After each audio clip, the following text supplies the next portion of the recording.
si on devait enlever de la littérature française tous ceux qui ont écrit à la première personne de leur enfance ou sur l'enfance, je pense qu'il ne resterait pas beaucoup de textes.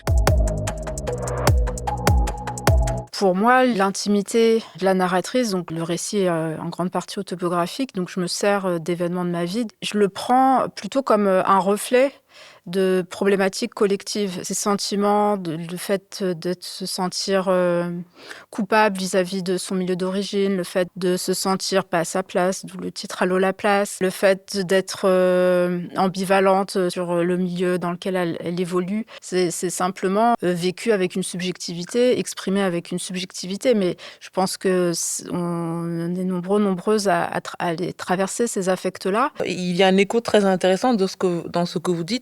C'est Charles Bon, professeur de littérature à Lyon 2, grand critique littéraire, qui, au milieu des années 90, disait que cet ensemble disparate d'écrits qu'on appelait à l'époque la littérature beurre n'était pas vraiment de la littérature parce que elle était caractérisée par la grande empreinte autobiographique. Ce n'étaient des gens qui n'étaient capables de parler que d'eux, à la première personne, et puis dans une écriture qui était assez infantile et qui restait bloquée dans les soucis de l'enfance. Alors je trouve ça assez intéressant parce que si on devait enlever de la littérature française tous ceux qui ont écrit à la première personne de leur enfance ou sur l'enfance, je pense qu'il ne resterait pas beaucoup de textes. En critique littéraire, on parle d'autofiction pour justement ce mouvement d'écriture qui prend un peu de l'expérience personnelle, un peu de jeu. Mais c'est un procédé justement de l'autofiction qui a été très à la mode un temps, qui ensuite a été très décrié en France notamment. Mais ce que je trouve intéressant, c'est que l'autofiction, quand on est sur un auteur ou une autrice qui va être plutôt représentatif effectivement d'une classe dominante, on va lui poser la question de qu'est-ce qui est fiction,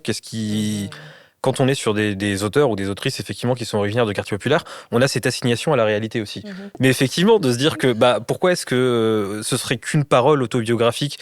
Moi, je pense qu'il y a une question qui est intéressante aussi, c'est de se dire que quelle est la maturité de la littérature ou de cette littérature qu'on a. Effectivement, elle est peut-être moins mature, et au début, elle commence par parler de ce qu'elle voit le plus. On se voit le plus nous-mêmes, on voit ce qui nous entoure, et puis petit à petit, on s'ouvre au monde.